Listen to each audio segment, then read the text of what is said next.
বিধানসভার আন্ডারে মানে শ্রীরামপুর গ্রাম পঞ্চায়েতের এখানে একটা খবর আইছে আমার কাছে থানাতে যে কিছু হাড্ডি পাওয়া গেছে। তো এই অনুযায়ী আইসি আয়া দেখতেছি 2-3টা হাড্ডি, মানে এটা কিসের হাড্ডি কিছু কইতে পারতেছি না, এটা এক্সামিনেশন হইব এরপর বোঝা যাবে আর কি। কয়টা হাড্ডির মতো দেখা যাচ্ছে? এখন 3-4টা দেখা গেছে, ছোট ছোট বড় মিলাইয়া। হাড্ডির সাথে আর কি আছে? হাড্ডির সাথে তো বেল্ট আছে, একটা প্যান্ট আছে, একটা এখন কি তাই লিস্টের মধ্যে আইতে পারে, আমি কইতে পারতেছি না কিছু। প্রাথমিকভাবে মানে কি মানুষের মনে হইতেছে কি?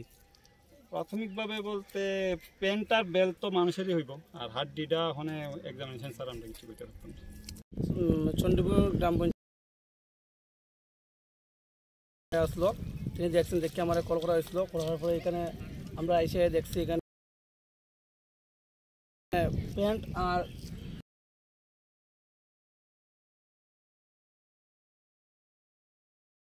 আগে আমরা গ্রাম থেকে শ্রীরামপুর গ্রাম পঞ্চায়েতের অধীনের পৃথ্বীশ দাস প্রায় 1.5 বছর হয়ে গেছে, উনি আমাদের এখানে নিখোঁজ আসলা।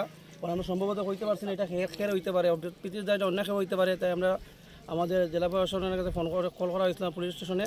তারপরে এখানে আমরা পুলিশ সব এখানে উপস্থিত হয়েছেন। তোমরা কি মনে করতেছো এটা এই যে মানে বেল্ট কিংবা প্যান্ট কিংবা ওই হাড্ডি দেখা যায়, এগুলো কি মানুষের মনে করতেছো? এটাই মানুষের মনে হচ্ছে। তো যে নিখোঁজ আছে কতদিন ধরে নিখোঁজ? 1.5 বছর হইতে পারে, প্রায় 2 বছর। তারা পরিবারকে দেখছে? দেখছে, এর ভাই দেখছে, এর ভাই গৌতম দাস দেখে কি কইছে?